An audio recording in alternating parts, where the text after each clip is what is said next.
tell him about the time we faced him. All right. Well, as I remember. At Avenger headquarters. Because united, the Avengers are strong. Welcome to Marvel D&T Evolution podcast with myself, Andy Stead. And I'm Jarian Gibson. And I'm Alex Stroud. And as anybody who's listening or watching will know, if you've been on our group over the weekend, it's been Star Wars Takeover Weekend. And we've got a special guest with us today. We have got Becca joining us from Tarkin's Top Shelf. How you doing, Becca? I'm good. Thank you so much for having me. This is different for me. Definitely being on something that's usually Marvel related, totally crossing over, but it's great. It's great. Brilliant. No, we're glad to have you on, and we're gonna have a good chat about Star Wars and Star Warsy stuff. And we've not got any kind of scripts. Like, we never have a script on this show. We just kind of go with it and see what happens. We have a theme about what we might want to talk about, and I know you've got a very specific kind of reason why you started your show. So that would be really interesting to get into that, but just general Star Wars conversation. So we'll get going on that, and you can kind of introduce yourself properly in a moment as to who you are. Guys, if you're watching and listening, obviously feel free to give us some questions and say hi to Becca, and give us any kind of any ideas, questions that you want to ask, or anything you want to say. Join in with the conversation as always. But before we get started, how are you, Jarian? All right? Yeah, doing good. Just got back from playing around disc golf with my son. Probably one of my best rounds I've played at to date in my less than a year playing. So doing good. Excellent. Alex, how are you, mate? All right? Good. I actually broke my no Funko buying streak, and I bought one Funko today. So I bought. Even though it's Star Wars, what was it? Go on. It was Frost Giant Loki. That's what it was. Ooh. So the What If one, I don't remember what number it is, but yeah. So I saw that one. I was like, man, I never see this Funko anywhere. I have to buy this Funko. So, and I also got a Loki T-shirt, which is kind of cool. Nice. Yeah. Nice. So Loki shirt and Funko. I got my Star Wars T-shirt on today for obvious reasons. So I managed to not buy a Funko. Well, I did buy a Funko in a roundabout way yesterday. Like, I didn't buy it, but my youngest son went, "Dad, I really, really want this." It was a War Machine Funko from Civil War. Really want this Funko. Can I work it off doing chores? And I was like, yeah, all right. So he's got a new Funko. But then we found a really cool shop. It was a retro shop. And never been there before, and loads of old toys, and funnily enough, loads of old Star Wars toys as well. All the old little figures, and loads of Lego as well, Lego sets. So that was really cool to see all of that kind of stuff, especially for the weekend that we're having. Jamie's there. Hi, Jamie. How you doing? And Lisa's there. Hi, Lisa. I guess Xander's there as well. Lisa's got a poster. So we had a giveaway a couple of weeks ago, Becca, and Lisa won a poster, a Multiverse of Madness poster, and she's shown this poster this week. Very cool. Yes, very cool indeed. So yeah, it's been Star Wars Takeover Weekend, hence why we've got Becca on the show. So Becca, introduce yourself properly and just let us know who you are, where you're from, what you do, blah, blah, blah, blah, blah. Wow. So I am located in Western New York, which is like right outside of Buffalo and in between Niagara Falls, American side. But anyway, not as pretty as on the Canadian side. But anyway, been here all my life. I feel like Cassian Andor. I've been in this fight with Star Wars since I was like 6 years old, actually 4. My first memories go back to A New Hope. That was my first actual movie theater experience, was Star Wars. And it's for my brother, believe it or not, but yet I'm the big fan now. So there you go. Anyway, my first birthday cake after Star Wars came out was, because it was Star Wars then, was Darth Vader trimmed in pink icing. Mom was like, nice. Don't you want the princess? No, I want Vader. So I've had a long love affair with the original Man in Black, as I call, which is Darth Vader. My entire life, always just, gravitated towards him.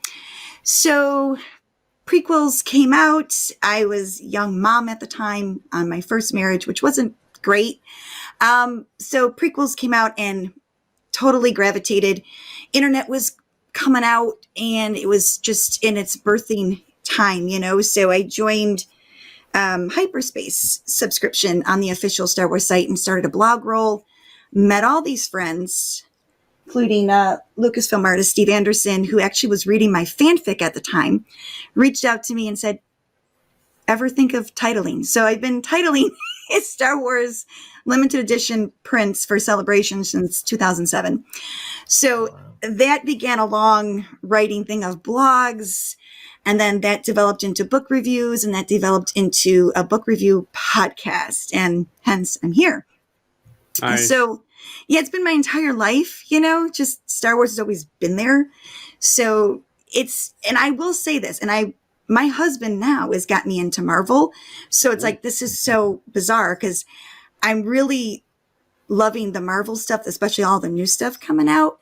But it's interesting because I look at Star Wars as the one franchise that it changes. The films, what they mean, what they stand for you changes over the years, because you look at the original trilogy as an adult versus when you were like me at 4, 6, and 9, and they've changed dramatically, and I can't do that with any other series or any other franchise. So that's one thing I think the reason why Star Wars is so generational, because it depends on where you are in life. Yep.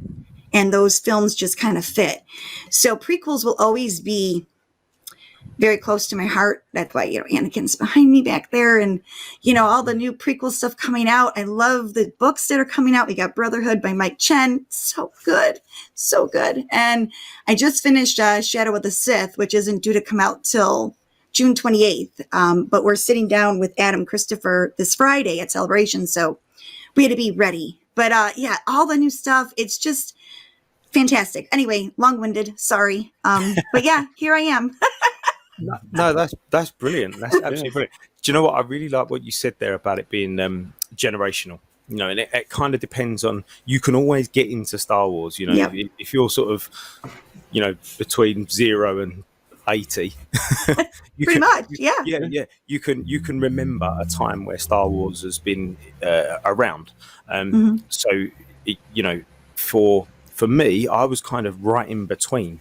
So I was just in between the original trilogy and in between the prequel trilogy. But I was lucky to have an older brother who was very much into Star Wars and very much into the original trilogy. So he kind of introduced me to it. But I think now, since that prequel trilogy, really, because then we had the Clone Wars shows, didn't we, and the Rebels and Resistance and things like that in regards to TV and film. So there's always been something. So like my son, for example, he got into Star Wars through watching the Clone Wars.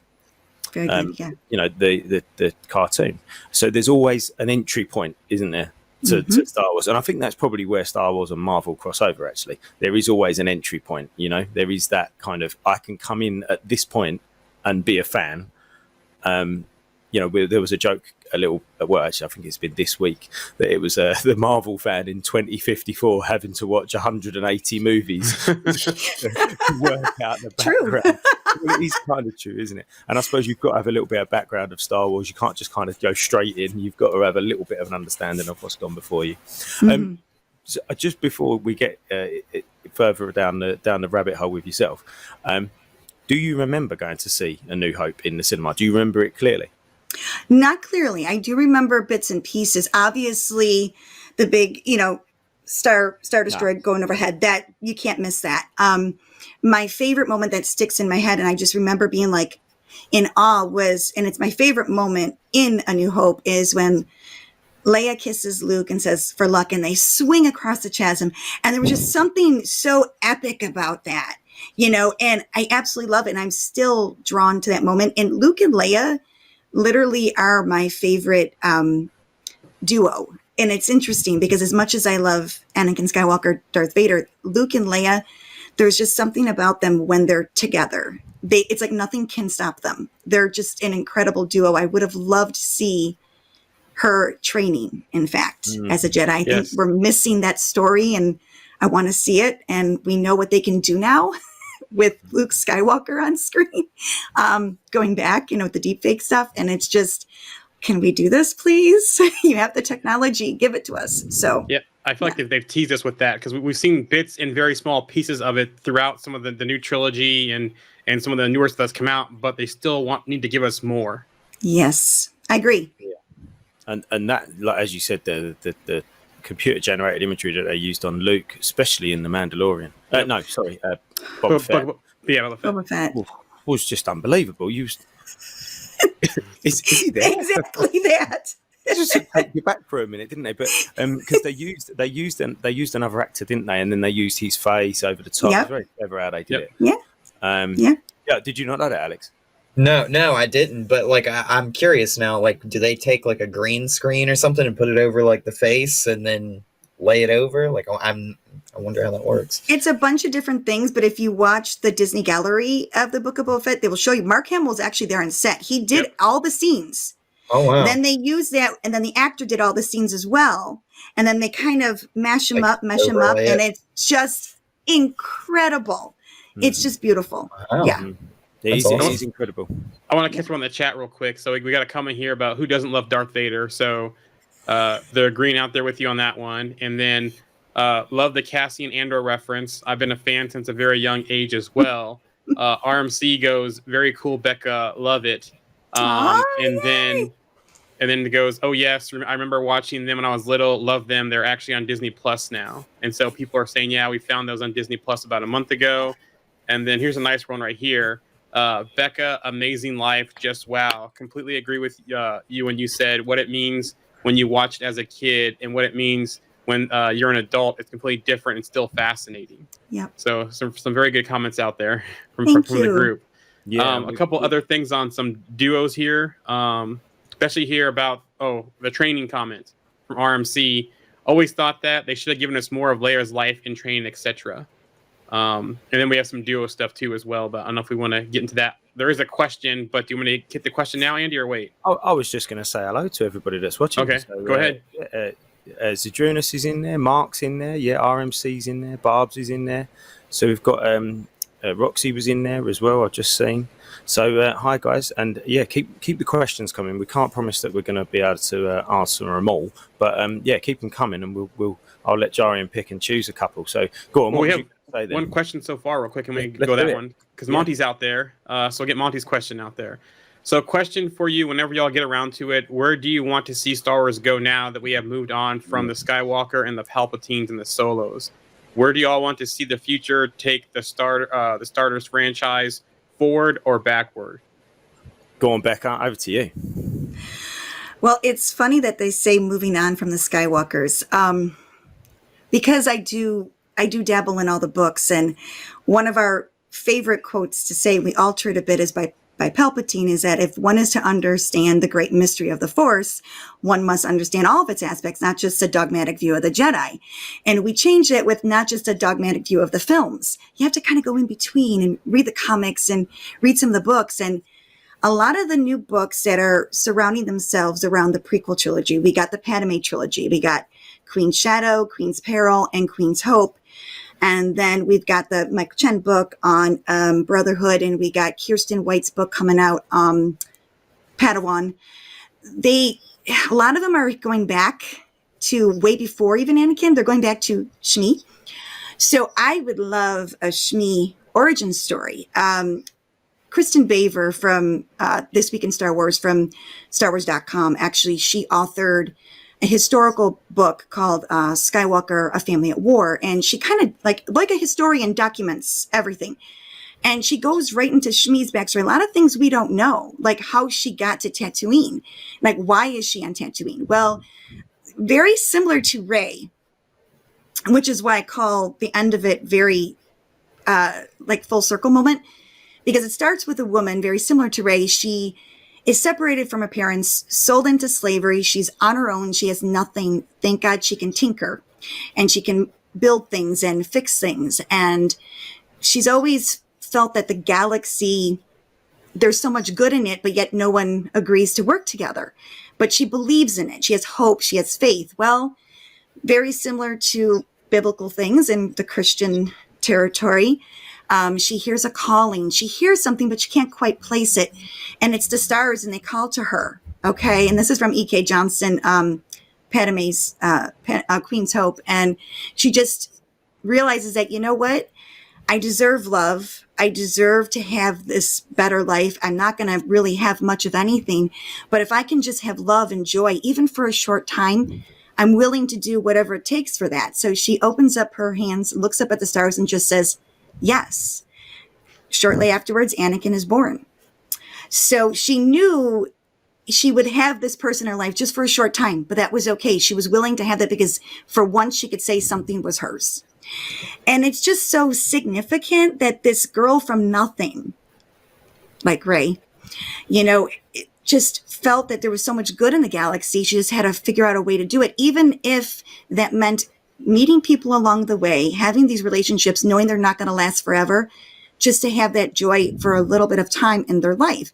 Again, full circle moment from Shmi, who only had Anakin for 10 years of her life, that joy and that happiness. Rey only had her parents for who knows how long, 6 years. And then she meets Ben Solo, she meets Leia, she meets Han, she meets Luke, loves them with all of her heart for a short period of time, and that's okay. So it's very poetic, and I just think going back to Shmi, there's story there that we don't know, because how is it she hears the Force, but yet she's not really certain what that is? So there's something about her being able to just pick up things and fix and tinker. Obviously, she's got some sensitivity there. So what's that story? So that's always been one of the things I felt that we didn't get enough of. I want to know more about her. There's something to say about that, and that the way she can just deal with things head on is very similar to Leia, very similar to Padme, very selfless. And it's an interesting story there. I think we deserve more. So just a couple of things on that. Firstly, I think actually listening to you talk there and giving us that bit of background about Shmi there has actually made it make more sense what I saw in The Phantom Menace, where when she didn't give up Anakin easily. That's not what I mean, but she kind of knew that it was happening, didn't she? She accepted it. And that what you said there kind of makes that all make sense. Because I was like, why would she give him up so easy? But now it's clear. She knew. She knew that he was at the point as far as she could take him, and he had greater things in front of him, and she had to let him go for that to happen. Mm-hmm. Yeah, for sure. But a grander point on what you were saying, because I feel like if we saw that movie, now bear with me for a second. Sure. It wouldn't be a Star Wars movie as such, right? But now this is where I'm going to relate it to what Marvel are trying to do. So I don't know, are you up to date with a lot of the Marvel stuff that's been coming out? Oh, I've watched everything. Perfect. So good. Except for the new Doctor Strange movie that I have not seen yet, but everything else I've seen. We'll keep tight-lipped about that one. What you may have seen then is we talk about it quite a lot about these different themes that are in the shows. Sure. We've got a guy that's going to be coming on again soon. We spoke to a few times. He's a university film lecturer, and he sort of looks at these projects with a different lens on, a bit like yourself. We talked to him about the themes and about the genres within the genre. Mm-hmm. Yeah. So do you think that's somewhere that we've seen Marvel sort of have Moon Knight, which was different. We've had WandaVision, which was different. Loki, which was different. All of these different shows and movies have all had taken on almost like a different genre. We've had spy, we've had thriller, we've had sort of horror as such, and again, like I say, different genres. Do you think Star Wars could go down that same route? Because I mean, or maybe I'm not looking at it with the right set of eyes, because I don't see it has gone down that route yet. Do you think it could? If you think it hasn't, if that makes sense. I think with the correct writer and the correct director, I think it could. I think in order for Star Wars to keep moving forward, it needs to evolve just like everything else. And I think it honestly has. I mean, there's quite a bit of difference in between the stories. I mean, the same themes are implemented throughout all the trilogies, but the storyline, like it's very... the prequels is very much political. You can't escape that. I mean, it really gets to the heart of the politics, and I think that's just it's incredible. But Star Wars has always been political. It's just that one really focused on that. But I think the sequels too, as much as they stick with the same themes, they're very different. They hit more of an emotional, I guess, today. type theme than they do back in the 70s, or that they did back in the late 90s, early 2000s. It definitely, like my oldest will be 25 and my middle daughter, she'll be 22 end of next week. So, they really gravitated towards the sequels. Now my son, who's my baby, he's 20. Prequels, nothing can top that for him. Revenge of the Sith is like the best. There's just something about that for him. And that's all well and good. So it depends on where you are, but I think it can be done. I think in order for Star Wars to keep moving forward, again, we haven't seen a film since 2019. So live action to me is a different animal versus what you can get, in a movie. But that said, I think the Book of Boba Fett was definitely different formula wise from the other Star Wars things we have seen. And depending on who you are and where you are in your fandom, you either loved it, I think, or you just didn't work for you. And it depends on where you are. See, I took a chance on it. I was never a big Boba Fett fan until we got to see him in The Mandalorian. Then like everything shifted. And I think it was because we didn't know about him. And I think that's what they need to do, is give us character origin stories. I think that's what's going to work for them. But I'm not a creator on that. I'm not a director. But I'm just thinking that's where they need to go. Yeah. No, you can have an opinion, no? We was talking about that earlier on yesterday, I think, on the day before, about some people have an opinion and you can like and dislike things and think that they should have changed something. It's art at the end of the day. It's there to be critiqued, isn't it? And as long as it's done in a respectful way, then why can that not happen? So, Jarian, I know there's been loads of comments on the page. You've been keeping up with them. Do you want to ping a few up there? Yeah, so Mark Relaford from the group has a comment and a question here. So first comment is 100% agree on not just basing fandom on the movies. I grew up reading all the books pre-Disney. I haven't gotten to anything since. And then he goes into a question. Where was it? I think it's right here from Mark as well. If you could choose something from Legends to become canon, what would it be? Ooh. That is hard. Oh my gosh, I'd really have to think about that one. See, and it's funny because I think in a way what I've wanted kind of happened in a really weird roundabout way. Like I absolutely loved Labyrinth of Evil, which was written by James Luceno, and it was supposed to be the prequel to Revenge of the Sith. Absolutely loved everything that transpired. And Mike Chen, in a sense, kind of did that into canon with Brotherhood, only it happens years before that event. So, but it's kind of a similar story because it really gives you that Anakin and Obi-Wan Kenobi relationship and how they really work together so well, and they can actually mimic one another even before they're about to do something. It's just, again, Labyrinth of Evil was one of those books that I really wanted to see as canon after, the whole disbanding of that.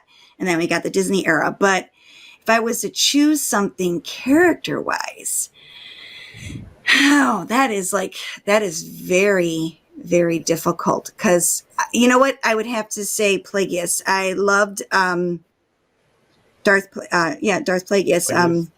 That was probably one of the novels that I would have loved to have seen somehow play out on screen. Just Plagueis in himself, I want to see. And he doesn't have to be a Mun anymore. He can be whatever they want him to be. That wouldn't upset me because, we've never got to see him visually anyway. So that or Darth Bane. So even though Darth Bane is kind of canon because we got him in the Clone Wars, but those books too, that whole trilogy is just phenomenal. So nice. And then our next question we have here is from Zadarius. Where'd that question go? I can read it out if you can't got it. If you haven't got it, I've got it right here. Was it the Mandalorian series? One or yeah, that's it. Yeah, the Mandalorian series one. Yep, here you go. So this is from Zadarius. Question for you: what do you all think from Mandalorian series? Who's going to become Grogu, Mandalorian, or is he gonna go back to Luke and keep how to learn to be Jedi? Oh, right. Okay. What do you all think from the Mandalorian series? Who's going to become Grogu? I think he means he's Grogu. Yeah, who's going to become a Mandalorian or a Jedi? Yeah, what's going to his path? become of him? Yeah. Oh, right. Yeah. What's going to become? Didn't we already get that decision made in the Book of Boba Fett? Well, he kind of made it today where he chose where to go, but is that kind of, you think he stay on that path, or does he end up going back? You guys can. I mean, I'll answer, but I figured if you guys wanted to go ahead and take something. I think he'll stick with Mando. With Mando. Yeah, I think you do. I think like Becca said, I think that decision's already been made, and I think to go and revisit that decision again would be a little bit weird and unnecessary. You know, yeah, unless something happens to force his hand or something. Yeah, to force him to go back. But yeah, I think he's done with Mando. Yeah, I agree. We got a comment from Monty here real quick, and then we can go on. Go. Monty has a comment and a question. He says, I love the Janir with the Janir point. I think with Boba Fett, they went there. Boba Fett felt like a gangster action movie almost. I think we'll see more of that. Is a mystery coming next? Ooh. Oh, yes. That's right. That's right. That's right. There's a mystery next to you. Forgot about that. Yeah. What could that storyline be around then? If it was a mystery kind of storyline, Becca? Well, I mean, if you're referring to the little credit scene that we got, which was Cobb Vanth in the back to little, I don't know if you want to call it like a back to bed. So obviously they're gonna, I hate to say it, but resurrect Cobb Vanth. And I think that's gonna take Boba Fett and Fennec off world and leave Cobb Vanth as being the responsible one there, which I think makes sense. Honestly, I can't see Boba Fett just sitting in one place for too long. It's just not his nature. Exactly. And I'm excited to see where that would go, because I think that would give us more story and more growth for both Fennec and Boba. And I think that they both need it. What that's going to be, I don't know, because you see them at the end actually discussing, you know, is this it? Is this how it's going to be? And she's like, well, it's either this, you know, running this town, or, you know, going back to what we did, you know, like which do you want to do? And I think he was getting at, well, it can't just be this or that. There's got to be something else, right? So I think he needs to really find his way. I think spiritually, Boba found who he is. He found his center. And I think that line, like, that was incredible. Mm-hmm. See, give me stuff like that any day, that whole spiritual journey, because that's incredible. And he really needed that. Like, you think about it, he's been alone, solo, literally, since he lost his dad. And he never had that real big family like the other clones did. You know, he was kind of, you know, segregated from all that. So I think it's interesting how him and Fennec have become a duo in their own right, you know, and I'm excited to see where that story would go. Where it'll go, I don't know. I'm hoping it leads them to Omega, but that's just me. For those of us that don't know, because I don't know what Omega is, what is Omega? Omega is the only last living DNA strand of Jango Fett. And it happens to be a girl. And she's in The Bad Batch, which came out last year. And right, okay, I know. Yeah. I do know. And now you've just said that, I know what you mean now, because we did watch a little bit of Bad Batch, but we didn't finish it. But so I know what you're talking about now. Right, Corey, carry on. Fennec has ran into Omega in the past, so she knows she exists. So I'm hoping that leads them to her somehow. So we had a follow-up question by Eric about the whole Grogu path. Is it possible that he can go both paths, or and then Jamie, I think, commented and talked about, or could this lead him to being the dark side because of his feelings and not taking the full path of training and going back to Mando? I like questions like this. I'll keep them coming then. You know, it's interesting because I love that, because to me, Luke wouldn't have said what he said to Grogu if there wasn't a chance that he could do both, and that would be okay, because he does give him a choice. He says, I've given you a choice. You can either, you know, stay with me and learn to wield this lightsaber, and it's one of Yoda's old lightsabers, or you can take, you know, the little chain link armor and you can go be with, you know, Mando, Din. And he tells him, he goes, you know, you have a different lifespan. You live different, you know, so many lives, and Din only has one. And I think that's the main reason why, I mean, that relationship that he has with Din, he knows Din's only here for a short amount of time. Mm-hmm. So that's my thing. He could go with Din, enjoy that time while he has him, help Din on his mission, whatever his legacy, whatever his destiny is going to be. And then when that is done and he's with Din till his last breath, he can go and still be young and continue that Jedi path, you know? And I think what we've learned in the past about these attachments and these feelings, it's wrong. I think the Jedi got it wrong back then. Sorry. Just going to say it. Luke is living proof that you could still love and have, he has a sister. And I'm not saying he loves romantically, but he loves his sister. He loves his nephew. He loved his brother-in-law. You know, he has love. He loves his friends deeply. You know, there's a way to work that where it doesn't cloud your judgment. And I think Grogu could actually be a part of that. And I would actually like to see somewhere down the line, Rey and Finn have an order and Grogu's kind of with them. I think that would be an incredible thing to see. Yeah, it's almost like the Jedi had this way for a long time. Then Anakin came along and proved their point. So after Anakin, like, look, you can't do that. You have to choose.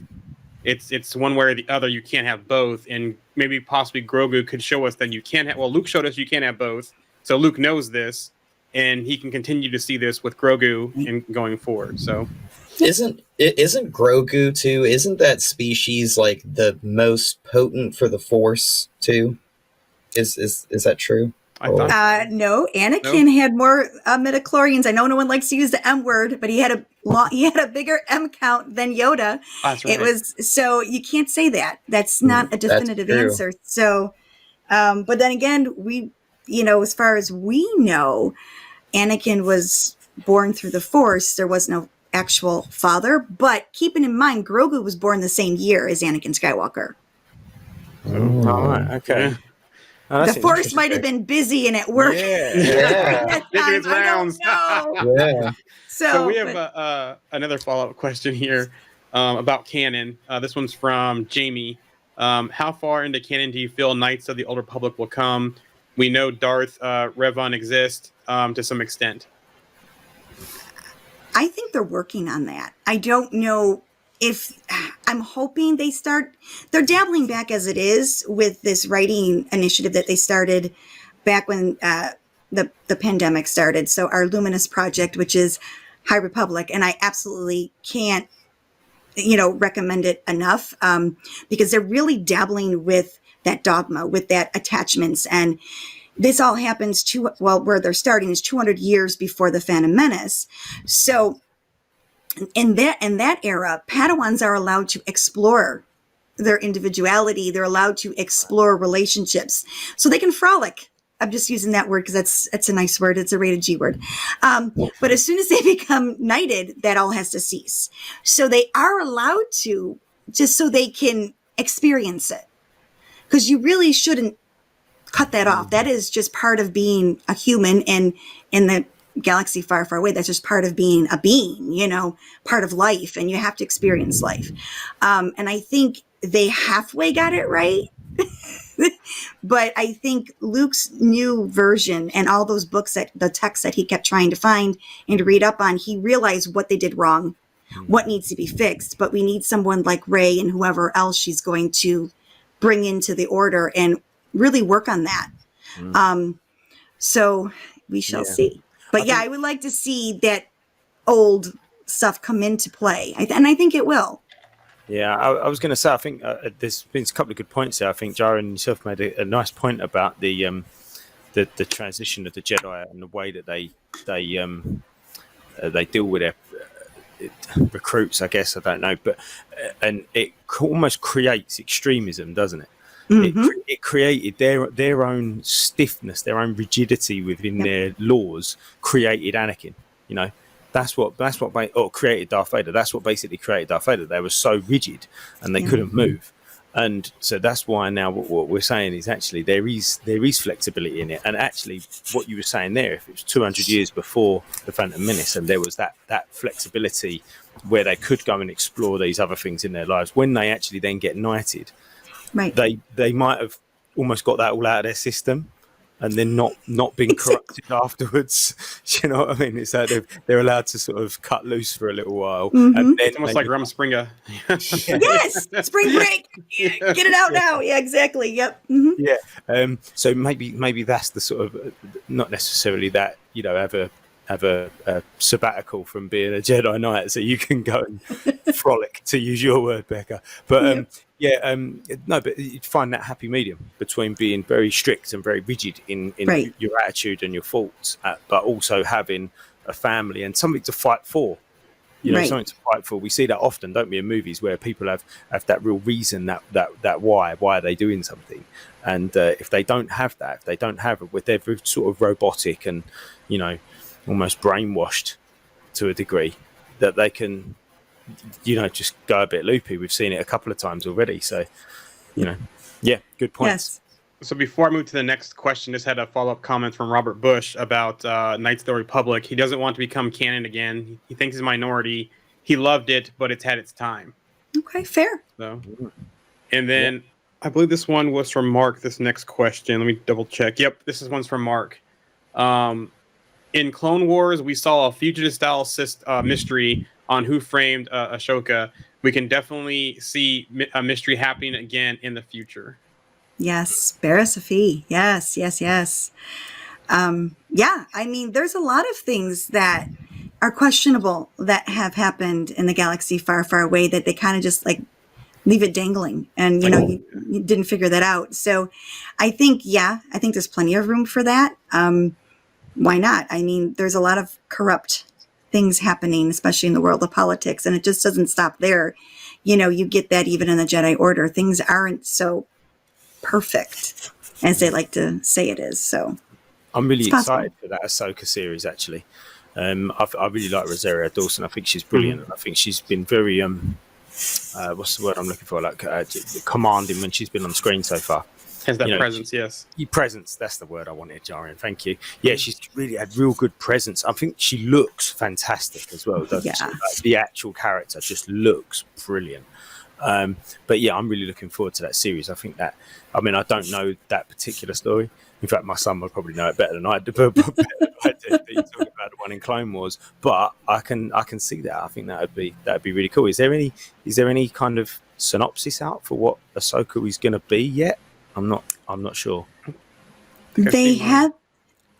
I don't think there's been anything confirmed. I mean, there's a lot of people guessing rumors, and I think everyone's going with what was said in her moment there in The Mandalorian, not in the Book of Boba Fett, but in The Mandalorian, which was when she mentions Thrawn. So the whole search for Ezra, and I think that makes sense to have her on that mission. I would love to see, some faces pop up. And, there was a lot of talk about how they pulled off one blue character, which was, Cad Bane. What would they think about, pulling off Thrawn? And I think it can be done. I think Thrawn has been one of those characters that ever since they reintroduced him back into canon with Rebels, because let's face it, I mean, if you've read anything back in the day of Legends, you probably read Thrawn. Mm-hmm. So he's just one of those characters that I think is just legend, and I think deserves his place on screen. And I would like to see Ahsoka go up against Thrawn. I don't think we've never seen that. We never had seen her specifically go up against Thrawn. I know she was part of the Rebels team, but her per se, it was mainly Kanan, Hera, and the team that went up against Thrawn. So that would be interesting. Coming in, so we love a fan cast here. We absolutely love a fan cast. Who would you cast as a live action Thrawn? Oh, so hard. Anybody listening, who would you cast? If you know who Thrawn is, I know Mark knows who Thrawn is, but anybody listening, who would you cast as Thrawn? If you don't know who he is, quickly Google it and then let us know who cast. Yeah, throw it in the chat. I'll put it on screen. Yeah, while we're thinking about that too, I want to say RMC's comment was... Think about that then, Becca, yeah. and then Yeah, we'll come back to it. RMC says Rosario is amazing for his comment about that. So... And then we have a couple of questions we want to catch up with. So while we're thinking about that fan cast here, next question is, do you think we're ever going to see new Rey content? I think we probably will. Yeah, Might not I agree. happen soon, but I think it will happen. Yeah, I agree. Oh, here we go. Wait. I can Go ahead. definitely confirm you will get some Rey content in Shadow of the Sith. That comes out June 28th, which is a book, but she's in there. Yeah, cool. No, that's good. So before I go to the next question, we have some fan castings for Thrawn here. The first one is Benedict Cumberbatch. The next one is Ralph Fiennes from Fred Carmichael. Ooh. Another one says Mads Mikkelsen. Yeah. His brother. His brother Yeah. voiced him. The voice actor should play him. Oh, there you go. Was the next comment. Yeah, that's what Rob said. Yeah. Yeah. So those ones from there. But I do want to circle back if you're still thinking about it. Monty had a question here. This is a long one. Do you think Star Wars should go the route of Marvel and go deeper into its own origins, or do you think the ambiguity is an element that should maintain? Like, I've always wanted to know, why are there humans in this galaxy if humans are from Earth? Or did humans on Earth come from that galaxy far, far away? Or should that just never be explained for fear of ruining the magic of it all? I go with the end of that sentence, just so that's the easy answer. Yeah. But I reckon Becca's like, I can see her mind going. I have an answer to this, and it's actually a canon answer, and you may not like it, but I'm going to give it to you. Yes, Earth does exist. In the new Star Cruiser, the hotel over at Disney, which is the Galactic Star Cruiser. Okay. The way you get on the Galactic Star Cruiser, and I kid you not, this is canon because it's all story, it's all role play. You're in Star Wars. You are put in an escape pod from Earth, and you go to the Star Cruiser. So humans exist, and Earth is kind of there. So there you go. So There you go. Basically, Good answer. we're the humans that populate. If you go to Disneyland, we're the humans that populate. So I don't know if you like Star that, Wars. but it's there. I like how there's a really sort of ambiguous kind of canon connection. Isn't there? Well, Yeah. in the ride. I love that. We're always obviously the canon argument with Marvel. We won't go too far into what's sort of going on because we're here to talk about Star Wars, but the canon argument in Marvel is just hilarious. Agents of S.H.I.E.L.D. and the Netflix shows, and the old movies cropping up, and and now we've what's just got on the latest movie. You're like, well, I don't know anymore. Everything and nothing at the same time. Yeah. Do you want to go into this Mace Windu one right here? Yeah, go on. By Yeah, Fred. yeah. So Fred has one here. It says, all I'm asking for is a Mace Windu series. I don't care when it's set in the timeline. I don't care who plays him, but I want to see him being the interesting badass he is. And just to comment to that, I want them to bring Samuel L. Jackson back if they can, if they're going to do something. He would come back. Yeah. He would. Couldn't they do the de-aging tech on him like they did in Captain Marvel and just repeat that? And it would be great. Yeah, no, he's got to play him. I mean, I agree with everything you've said there, Fred, except the fact that it's got to be Samuel playing him, and it's got to be maybe a young Mace Windu series would be quite interesting. But going back to the other part of Monty's question, you've already kind of touched on it, haven't you, Becca, about the origins? Like, should they show the origins? You said about character origin stories. Yeah. Do you think we're talking about new characters that we already know their origins? Because we kind of had Solo, didn't we, as an origin? You got Boba Fett. I mean, basically, you look at the Book of Boba Fett. They go back. There's a lot of flashbacks into his early life, and I think that's the way. I think that's a big thing for them. I think if they really hit the right characters, like me personally, like I said, Shmi, I would love a Ventress. You talk about a conflicted character. She really is really close, and if not, maybe a little bit more than even Anakin on the troubling side of what she went through. She went through a lot. Talk about, being kind of cast out by Mother Talzin, traded in a sense so she could keep that clan safe. And then, she was sold into, the pirates, which is the weak ways. And then, a Jedi Master found her. And then she had her Jedi Master and she was training to become a Jedi. And then the pirates come back and they kill her master. And then she's stranded. No Jedi comes for her. And, then she runs into Count Dooku. And it's just everything is so traumatic for this girl. I mean, and then everyone wonders why she is the way she is, because she really never had a fair shake. So I would love to see some sort of origin film even on her, or a live action series even, because you get more out of that, I think, than a 2.5 hour movie. So yeah, definitely. We've seen that, haven't we, in Marvel? Mm-hmm. And I think not only that, you invest in the character over a longer period of time. You know, I mean, I get a bit of binge watching. I understand why people would like to do it, but for me to spend 6 weeks, 10 weeks, whatever it might be, following a character and waiting and thinking about that character for a week until you see the next episode, I think you invest in them a little bit more, don't they? You know what? When you was just explaining this about Adventurous, I know who it is. I know a little bit about it, but there's so much tragedy in Star Wars, isn't there? I don't know. Is there any It's more? horrible. They all have PTSD. Yeah. It's really tragic. There's so many tragic stories that you don't really realise it. I mean, you think that it's a kids, comics or cartoons, but it is really, really tragic. Like I watched a little little YouTube video clip thing on Facebook the other day, and it was Ahsoka growing up. Mm-hmm. And it was showing you all the challenges that she's come across, and you was like, actually, she's experienced so much up until the age of about 16.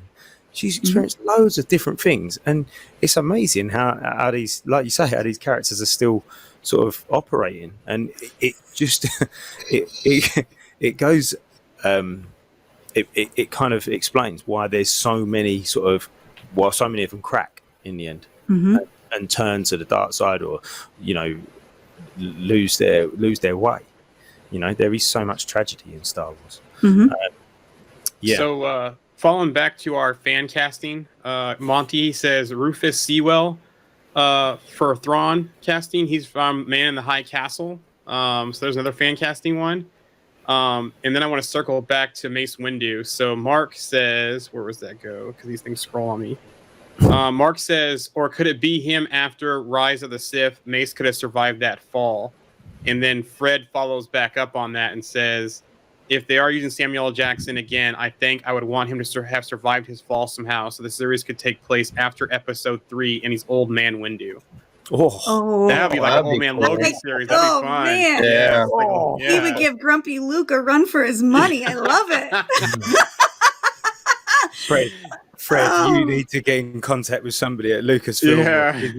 we all just went, I'd watch that. Yeah, I would too. I love it. I love it. That is a great idea. I'm already hearing the bad language in my head. Yes. Sorry, that's great. Old Oh Man my Windu. gosh. That is genius. I love it. We have another question from Zedarius, though, and I'll put it up here. He goes, what do y'all think? Can there be a series created of Boba, Mandu, and Grogu together called 2.5 Mandalorian? Oh gosh. That's quite funny, actually. I like that. I like that. Actually, I would like to see Pele and what's the character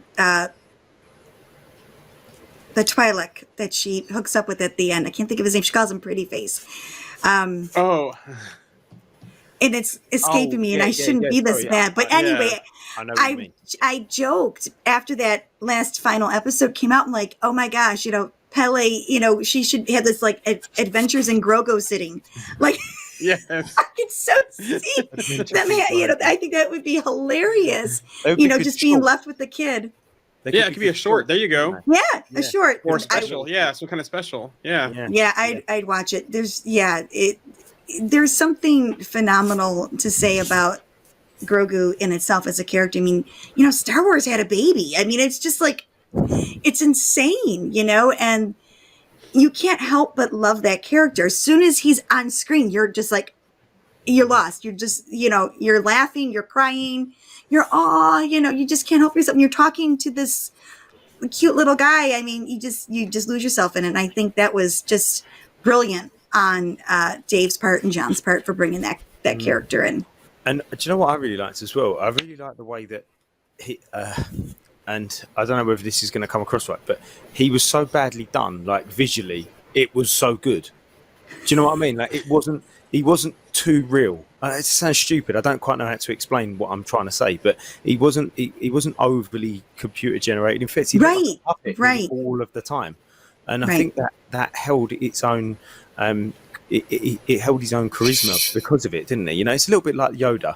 Yes. You look at Yoda in Empire and in Jedi, and then compare that to in Phantom Menace when and the When it's prequel, completely CGI. Yeah. Yeah. just lost a little bit of character, didn't he? And just you were like, I know why they've done that, but it just, I don't know, something changed. And I think maybe with Grogu, they went, actually, let's use, a model as much as we can, and maybe some little, I guess they've done some edits, I don't know.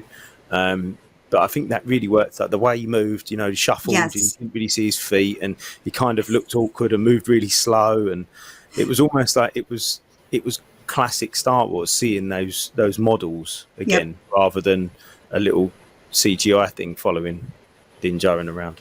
But So yeah, Fred agrees with you, Andy, about the use of practical effects, puppetry, and costumes instead of CGI feels very true to Star Wars. Yeah, and that's why I love things like the Dark Crystal. Even when they did the remake on Netflix, Yes. all the my puppetry was God. back. Yeah. I loved it. Yes. Yes. Oh my gosh. And then just a couple of comments about the old man Mace Windu. RMC goes, "That's a winner," and Mark goes, "I'm gonna be mad if they don't do it." So, but we did have a comment here from Jamie. Said, "I love to see Baby Jabba the Hutt." Yep. And Baby Jar Jar Binks. We gotta have one of those. Okay, yeah. Yeah, you know what? And speaking of baby Hutts, whatever happened to Stinky? I mean, the Clone Wars movie, Jabba's son. Whatever happened to Stinky? Oh, okay, right, yeah. Yeah, I mean, we have no confirmation of whether or not he died somehow or not. So I'm assuming that he still exists somewhere out there. What is the lifespan of a Hutt? Anyone? No idea. What did they even look like as a baby? They're just like a little squishy, a little. It was actually very cute. Just Stinky, because Ahsoka called him Stinky. I think his name was Rotto, Rotto, I think, if I'm not mistaken. Rob's put a good question on there, Jaren. Do you want to read that one out, and then I think we're going to have right to here, call it the Pod a day. Racer. Yeah. What are your thoughts on the Pod Racer series? It'd be stepping back from the wars and Star Wars, but bring a great take. Yeah. I think that could be it could almost be a movie in it, a movie maybe, a pod racer movie, couldn't it? All about pod racing. And about I think this is about the Jabba comment about Stinky. He said he was mentioned in the Aftermath novels, and they lived for 100 years. Okay. And I should know that because I read those novels and I love them, but I don't remember Stinky being in it. But okay. Right. Okay. So we're going to start wrapping up this conversation, but a couple of things before we go. So Becca, we know we've chatted a lot about all things Star Wars, but we know obviously Tarkin's Top Shelf. Your sort of speciality is the literature in Star Wars. So if you could, I'll give you three books, three novels that you could recommend to people that are Star Wars fans but have never actually gone into the sort of extended the literature side of things. What would you recommend to Star Wars fans that have never read a Star Wars book? Never read a Star Wars book. I would say you need to read, especially if you've seen the films, read Revenge of the Sith novelization by Matthew Stover. Top-notch Star Wars storytelling, and it's so unique and so poetic. It really takes you into the mind of Anakin Skywalker and where he is at that point in time and how he got there. Also, I would recommend by Claudia Gray, absolutely love her, Star Wars Bloodline, which takes place around 5 years before The Force Awakens. It's very political, but it does touch on her relationship with Han, why it's estranged the way it is, and it does touch on, her not seeing Ben, and it does touch on her and Luke as well. So, and then third one, which is going to be 3 books in a whole, it's the new Thrawn Trilogy. Sorry. A new one? Yes, that came. Yeah, they've been coming out since 2015. There's been one every so many years, and there's 3 of them now. So it's, what are they? Thrawn Ascendancies, Thrawn Lesser Evil, and there's, what's the other one? Sorry, there's 3 of them, and I can't remember all their names now. No, that's fine. But they all go together, and the last one that he did, because they're all by Timothy Zahn, which is the original author that did, the first novels. The last one actually dabbles into Thrawn's past. So you get to see exactly why he is where he is. Excellent. Yeah, it takes you through that entire journey, and it's quite fascinating. And maybe very relevant with him potentially coming into live action soon. So Yes. excellent. Lovely. Okay then, Becca. Well, we've just got a couple of things to do before we sign off, and you can let everybody know where we can catch you. So we've, as everybody listening knows, we've sort of spurred this this show from our Facebook group, our Marvel Facebook group. We've got our sister DC group, which is being run by Alex and Jamie, and you know, we've had a few people say, you know, the Star Wars sort of fan bases needs a group like the Marvel group that we created.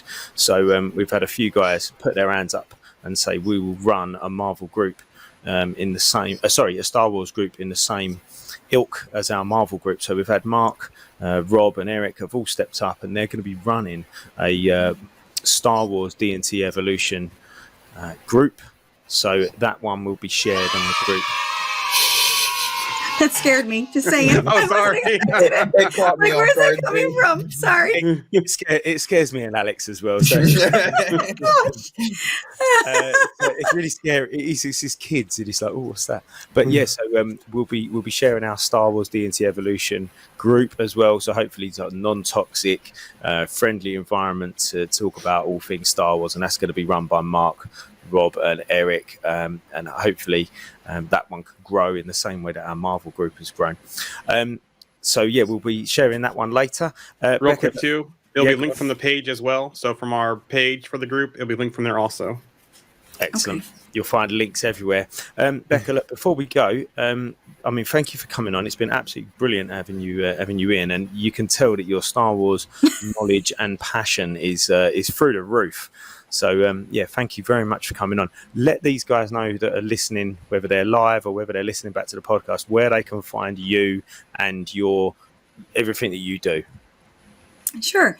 And thank you very much. And as my husband would say, that's the only thing I really know an extensive amount of that I can talk about. So it's basically just Star Wars. But anyway, you can find me. Best place is on Twitter. I know, the cesspool of negativity, but I am there because for me, it's the best place to network podcasts. So I'm on there. You can find me personally at URAngelB, and it's up there on my little banner there. My show, Tarkin Top Shelf, is just at Tarkin Top Shelf, and that's everywhere. It's on Instagram, Facebook, and on Twitter, so you can find that under that banner anywhere. I'm also, like I said, I title for Steve Anderson, so definitely check out his artwork. You can get it all online, so you don't have to go to Celebration to do that. Also, I'm part of Kanata's Castle. I do that. Usually it's twice a month, but we're on a little bit of a hiatus, so you can find that, but it's backwards at Castle Kanata on Twitter. And then on Facebook and Instagram, it's Kanata's Castle. But yeah, that's where you can find me. Excellent. It's been a pleasure. Thank you, Becca, for coming on. Thank you. And Thank you. feel free to stay in Thank our you. Marvel group, join our Star Wars group, share your stuff, especially on the Star Wars group. I'll point you in the right Sure. direction of that one. You can share your bits on there. Mark, Perfect. who's going to be running that along with the other two guys, is a big fan of all the literature, so he's going to love your stuff. Alex, Jaron, as always, thank you very much. Something different. And we've got a special show next week as well, because it would be our 1 year anniversary next week of this podcast. So we'll have a special show lined up for you next week. Back to talking about Marvel. It's been great, guys. Thank you very much. We'll see you next week. Take care. Thank Bye. you. Why don't you tell them about the time we faced